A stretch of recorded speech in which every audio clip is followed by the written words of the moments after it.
everybody, and welcome to Alan History Nerd. In this video I'm looking at UK politics. I'm looking at Parliament, the structure and role of the House of Commons and the House of Lords. So this is the latest video in my A-level politics playlist, where I'm aiming to cover the entire spec as I teach it, and we are well into component 2 here. So for the Edexcel specification, this is component 2.2, the comparative powers of the House of Commons and the House of Lords. And we're going to look at the exclusive powers of the House of Commons, the main powers of the House of Lords, and debates about the relative power of the two houses. Well, I say the debates, I mean, there are some debates, but there is no dispute about which power has the most power. It is the House of Commons. And again, that goes without a great deal of surprise, because it is the House which is elected, whilst the House of Lords isn't. And again, to see all the stuff on membership of the House of Lords and the House of Commons, worth having a look at my previous video on that topic. So, exclusive powers of the House of Commons. Well, one of the first ones is to do with confidence and no confidence, and confidence and supply.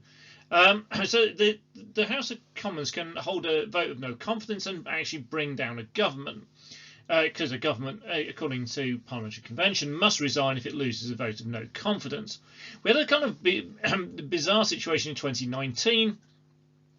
When we had the Conservative government under Boris Johnson essentially daring the opposition parties to push them out of power with a vote of no confidence, because Johnson wanted an election and was held off from doing so by the Fixed Term Parliament Act. The last time we did see a minority government brought down by a vote of no confidence was in 1979, when the minority Labour government was brought down, and then that led to the 79 election, which brought Thatcher into power and then saw the Conservatives hold power for the next 18 years. From 2017 to 2019, we had a minority government, the Conservative government, and that used what is known as a confidence and supply agreement. So this is again falls into the exclusive powers of the House of Commons, where a government can operate in this way. And this is an agreement they had with the DUP, and the DUP agreed that they would back Conservative budgets, because again, a government should resign if it loses a budget, and on any no confidence or any confidence votes, in exchange, essentially for £1 billion worth of money spent in Northern Ireland by the government. Extra money. The Commons can insist on legislation, and Lords can only delay it. Again, I'll look at that in a bit more detail. If Commons votes for a bill, it will become law. The Lords can delay it for 1 year following the 1949 Parliament Act, but they can't veto it. So the exclusive power, therefore, really of the Commons when it comes to it, is the Commons can veto bills. So if the government can't get a bill through the House of Commons, then it dies. The chances are the government will have a majority and using the whip system, or if it hasn't got a majority, using a confidence supply agreement, or if it's a coalition government using an agreement with the coalition, they will get stuff through. But the Commons can just reject government bills, and we saw that particularly during the various debates surrounding Brexit. Another kind of exclusive thing that comes to the Commons is bills that reflect the manifesto pledged by the government. They can only be rejected in the House of Commons.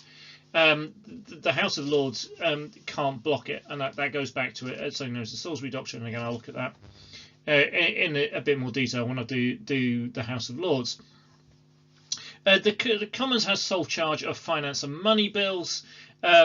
The Lords can't amend those. It essentially means that the Commons has got complete control over taxation and public spending. And the Commons has used this power, for example, over the Welfare Reform Bill in 2012, which is essentially said is a finance bill, and the House of Lords had to leave it alone. And sometimes, but that one you can see kind of tax public spending. It kind of makes sense as a welfare reform bill. Sometimes the bills don't look completely financial, and this is when we get into a bit of a grey area on it. So there was bills on counter-terrorism and identity cards, for example, under the Labour government. They went through and they went, right, these are finance bills, you can't touch them. And again, it's whether it really is a finance bill was probably a bit more debatable. Secondary legislation, which is legislation made. Is legislation which is secondary, as in there is primary legislation, which are acts of parliament, and secondary legislation is stuff that builds on that. So it can change the laws, adjust the regulations, things like that. And that again is normally the sole job of the House of Commons, and not objected to. These things are not objected to in the House of Lords. These are not further amended or changed in the House of Lords secondary legislation. There have been some exceptions, because again the key word in there is normally. This is kind of a convention. So 2015 the Lords amended a couple of tax credit regulations. This led to the Strathclyde Review, which looked at the Lords' role in this and what it couldn't do, and that's essentially recommended that any amendments made by the Lords, if the Commons didn't like them, the Commons could override them. So again we've got this idea of the supremacy of the House of Commons. The main powers of the House of Lords, well, these are really restricted. I mentioned kind of some of these when I've been looking at the Commons, because it kind of, you can see a lot of when you look at the Commons powers, you can say, well, they had sole power over these. Well, the Lords did used to have a lot more power, but there was the 1911 Parliament Act, which followed the 1909 People's Budget, which had been blocked by the Conservatives in the House of Lords, and then this led to a constitutional crisis and the threat of creating hundreds and hundreds of Liberal Lords just to balance out the House of Lords if they didn't let it go through. This meant that the Lords could only delay bills for 2 years, and that was then reduced down to 1 year by the 1949 Parliament Act, which again followed controversy when the government policy on things like nationalisation. And that was been thrown to be blocked in the House of Lords or held up for 2 years, and so they brought this in to make it quicker. So the finance bills the Lords are supposed to leave alone altogether. The non-finance ones it can only delay for a year. So the main powers of the House of Lords here are looking quite limited. Another thing I mentioned earlier was the Salisbury Convention. This dates back to 1945, when Lord Salisbury, the Conservatives leader in the House of Lords, and back at this point in time the Conservatives had always had a significant majority in the House of Lords, gave a commitment that the Lords would never oppose any bill passed by government that had been in their manifesto. There has been some issues with that in more recent years, because again back then you really would have had to have a very sizable share of the vote to win a majority in the House of Commons, because it was very much a two-party system back in the 1940s, and we saw a bit of a wobble on this one more recently.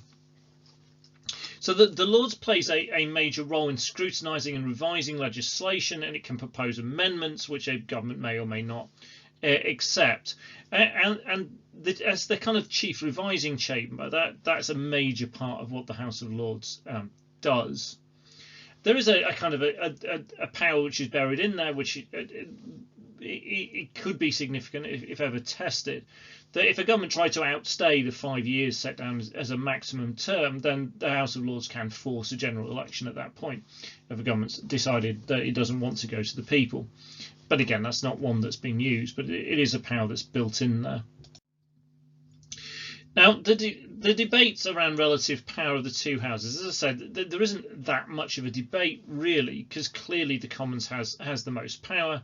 And without really significant reform, it would seem unreasonable that the House of Lords could challenge it, or should be able to challenge it.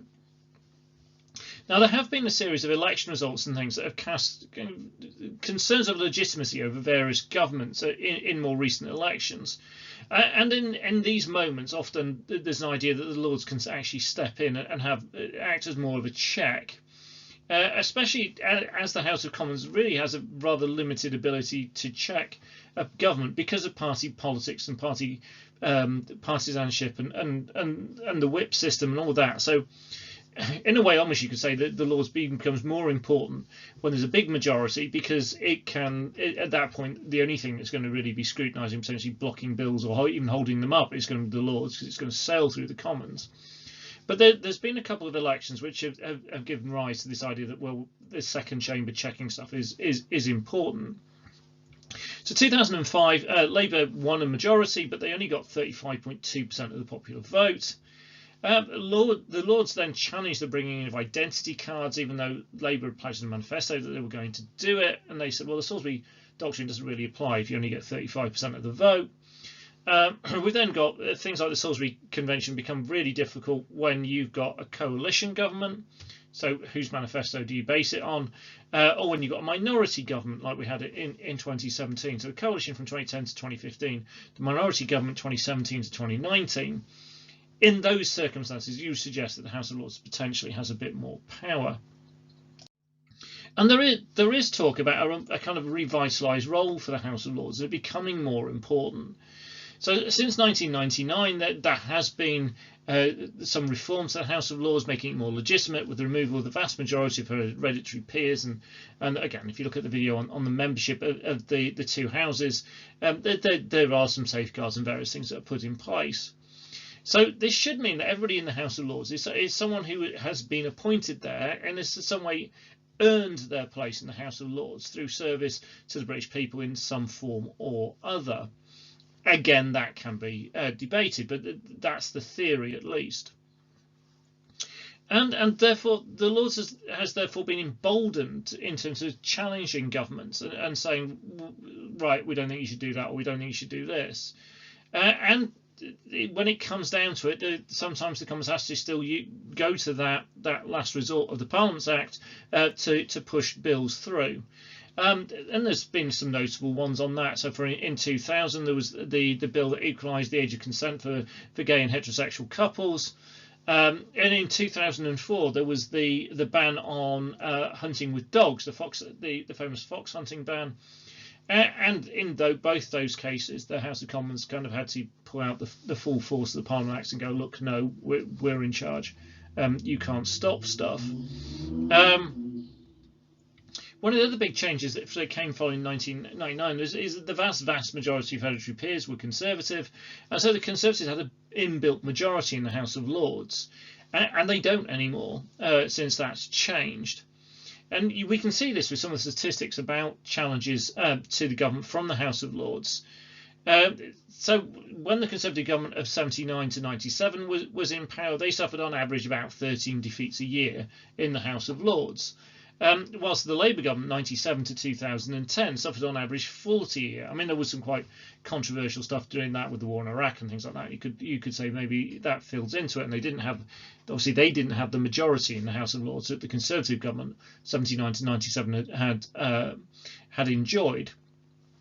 It then drops with the coalition government to 25 a year, 2010 to 2015. Now, it could be where you could say, well, there's quite a lot. If you combine Liberal Lords and Conservative Lords, they're in a good place to gain stuff through. And you can say, well, they're unlikely to do masses that are hugely controversial because they're a coalition government. And then when we then move on to the Conservatives 2015 to 2019, well, they were averaging about 55 a year. And this included cuts to the tax credit system, which the House of Lords took them on about in 2015.